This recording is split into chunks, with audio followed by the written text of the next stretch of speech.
Money FM 89.3. Best of breakfast.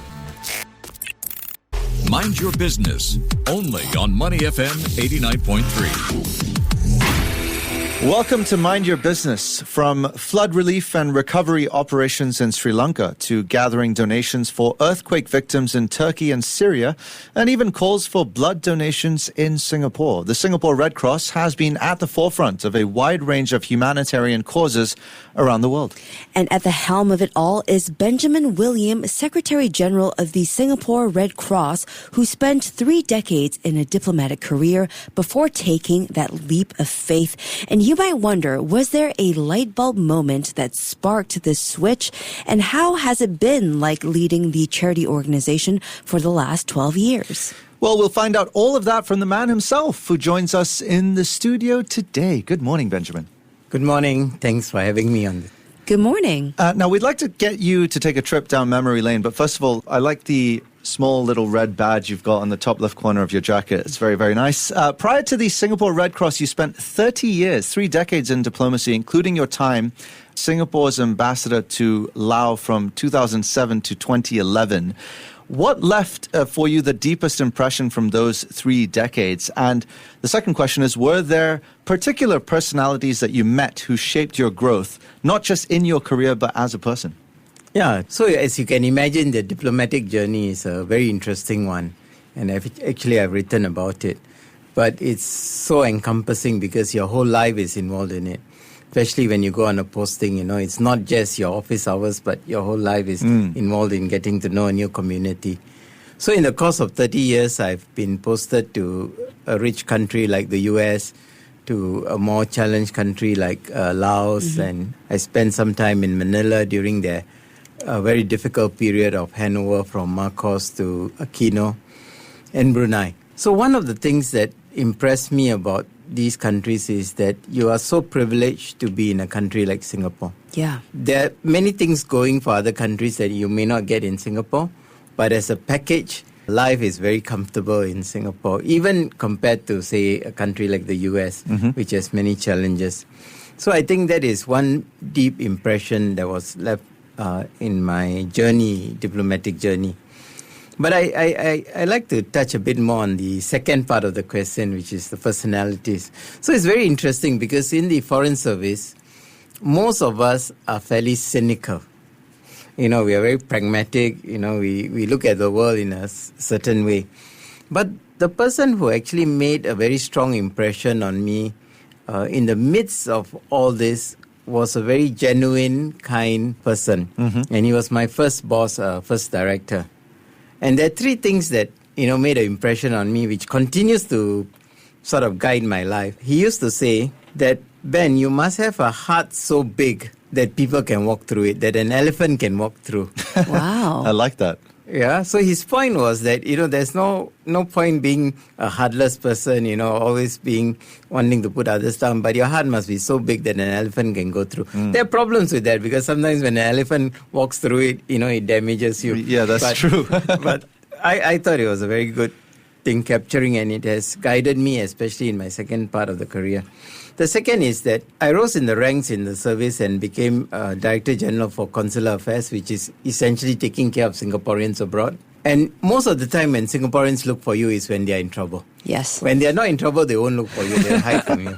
So my boss, and at that time he was the boss again I was reporting to, and he used to tell me, Ben, when someone comes to you with a problem in life, the person must go away thinking that his problem is smaller or is resolved. If he goes away thinking that his problem is even bigger, then you have failed. Ah, yes. That again was a very interesting way of looking at life. And his third one, which was very appropriate, and I've experienced it in this later part of my life, is that he said that, Ben, you'll be on your way up. But when you're on your way up, make sure you take care of the people that you come across, including the younger ones. Because one day you'll be on your way down and you'll meet the same people. And I think this real truism in life, which I've actually experienced, where on the way down I met people who I used to be a supervisor for, who then, take care of your interests and are kind to you as well. Yeah. So I thought it was a good thing to share with your audience. Yeah, so it's a circle of life, right? And it Yes. seems like your time in diplomacy was a very fulfilling one. Yeah. So why the switch? Let's talk about this career change and how you decided to make that change. What was the turning point that kind of led you to transition from diplomacy to humanitarian work with the Singapore Red Cross? Was there a defining moment or event that kind of sparked this for you? So you mentioned a light bulb moment. So I don't think there was a light bulb moment, but it's an interesting story. I always call myself the accidental humanitarian. So I just come back from Laos, deposted. Normally, before you take on your next position, you are in limbo for a while. And I was in this situation, and my boss, my permanent secretary at that time, he approached me. He said, Ben, your friend, Mr. Tito Abba, who was at that time chairman of Red Cross, is looking for someone to help him to restructure Red Cross and modernize it. He said, and he has asked me for someone from the Foreign Service to help him. So he said, would you like to go for a couple of years? So I said, yeah, not bad. I mean, I've been in the service for so long, thought of experiencing something new. And I have been involved in charity work here and there. So it was supposed to be a 2-year journey. I went to Red Cross in 2011, worked on the structuring. We modernized the whole constitution, separation of management and oversight and things like that. 1 year. Then my predecessor, the Secretary General, he resigned to take on another position, and the board approached me to become the Secretary General and CEO of Singapore Red Cross in my remaining year. So I said, okay. I mean, at that time I'd been sucked into the world of it. I went back to my PermSec. I said, 1 year is too little. Can I extend by another 2 years? So I have 3 years as SecGen and CEO. My secondment to the Red Cross was extended. But during that period, I really got to have a heart for the charity sector in Singapore. You see, as much, and I can say that I'm a person who's quite involved in charity, but even it was only after I entered the charity sector, realized the kind of social challenges that exist in Singapore. We might be in very affluent society, but there's a significant number of people needing help. There's social gap. So when my secondment ended, I decided to retire from the service and joined the Red Cross permanently. Now it's been 14 years. Yeah. Yeah, the greatest things in life are often unexpected, and I think you've experienced that firsthand. Just a quick one on, preceding this transition, your time as ambassador to Laos. Any specific experiences you want to share that have shaped your understanding of humanitarian issues? Yeah.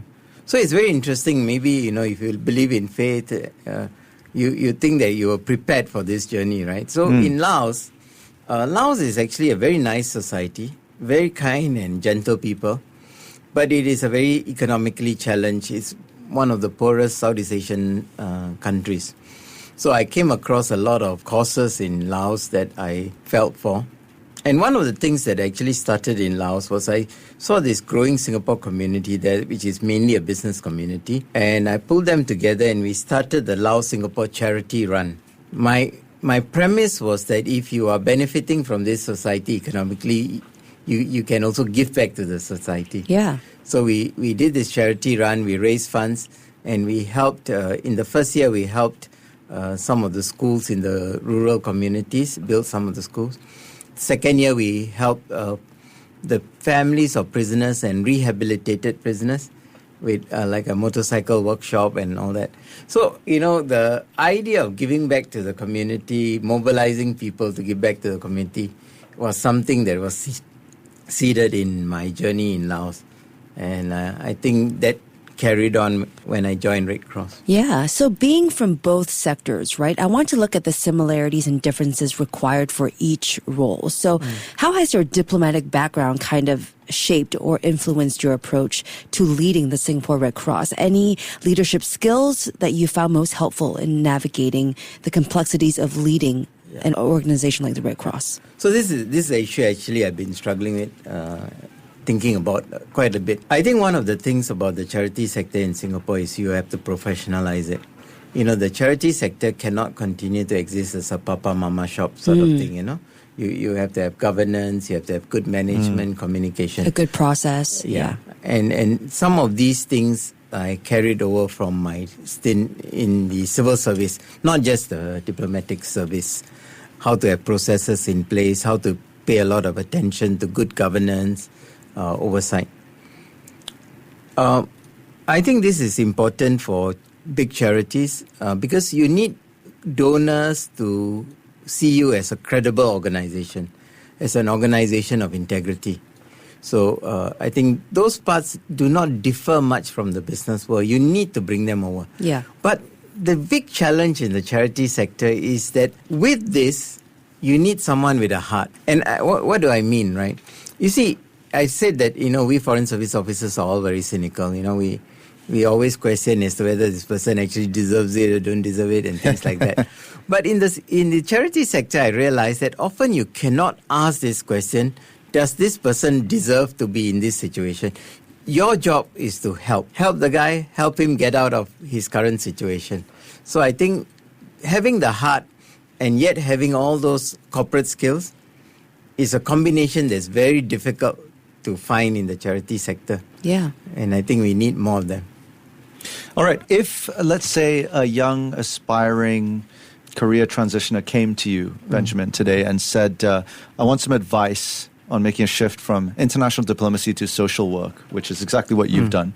What advice would you offer that individual? So I get this often. It's not theoretical. People are saying they want a second career either from the military or from the civil service, and they say they want to give back to the community, in this part of life. And I take it that they are good-hearted, but I always tell them that working in the charity sector is quite different from working in the public Singapore civil service, which is well paid, or the government military service.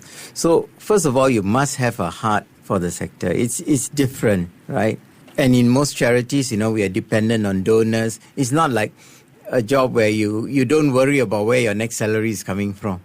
Yeah. You have to always bear that in mind. The second is that the charity sector will never pay as well as the civil service or the military. I mean, it's a reality, and the sooner they know it, the better. you know?